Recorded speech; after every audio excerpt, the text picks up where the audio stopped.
Hi, my name is Malebo Oljon Zindi. I am a life coach, a motivational speaker, and an author. And welcome to the Sex Talk.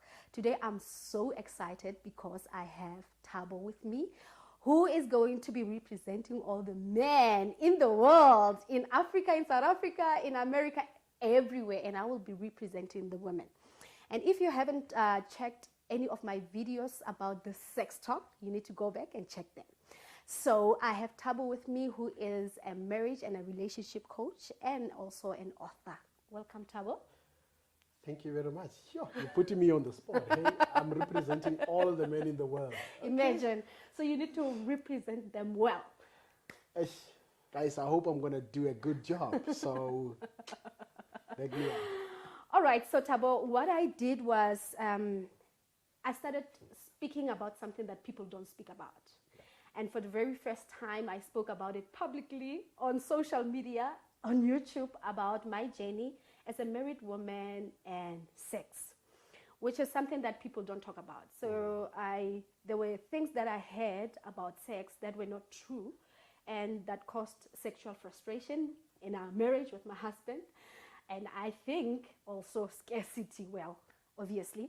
And I've shared this journey, I think, on 2 videos. And some people were like, no, we also need a man. Ladies were saying, we want to hear what men say. And I'm here. All right. So I'm going to take you through to what I said. So I had this view that sex is for men. Okay, so, and I believe that when you are a woman, you need to cook, you need to clean, and you need to do all these things. And then just decide that you're going to abandon your sex life. And when it came to the bedroom, it was like, I'm tired. So it caused a whole lot of friction between me and my husband until the time when, we grow and we learn from our mistakes. So out of that, there were women who said something very different. They said, oh, well, you didn't want sex. With us, we wanted to have more sex, but our husbands couldn't actually help us with that. What's wrong with these brothers? What's wrong with them? Tell me, you representing them. So I want you, let's first start from here. What are the beliefs that we have been taught about sex that are not currently working in our marriages?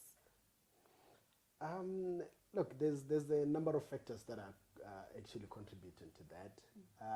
Number one, religiously, we taught that sex is a sin, and of which I think that is where the error begins, right?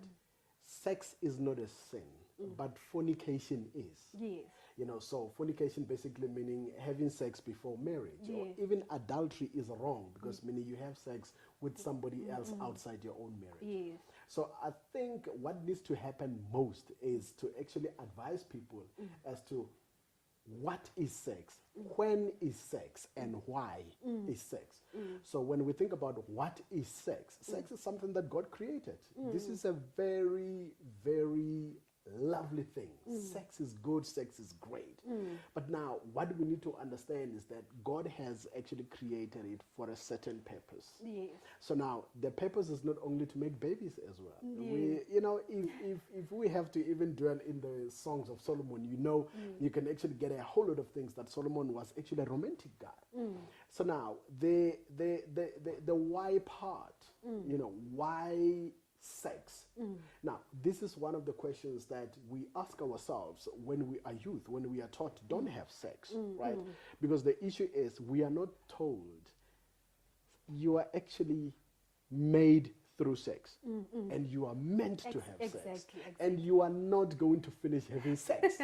It is always there. But now it's got its own prescribed time. There's a certain period where you have to have it, and that is in holy matrimony. That's where it is actually going to be the greatest one. But unfortunately, as you were saying, people are struggling to enjoy it in holy matrimony simply because psychologically we've been conditioned to think that sex is wrong. But we were not told that sex in actual fact is good provided you do it in its boundaries. So we actually get into marriage with those type of thoughts. It's like, you're scared to even touch your own spouse. Imagine. There are people that you can take on holiday and they will just sit there and wonder, what must we do right now? So we have to learn to understand that this is something that God has created for us. Then how do we actually engage in it?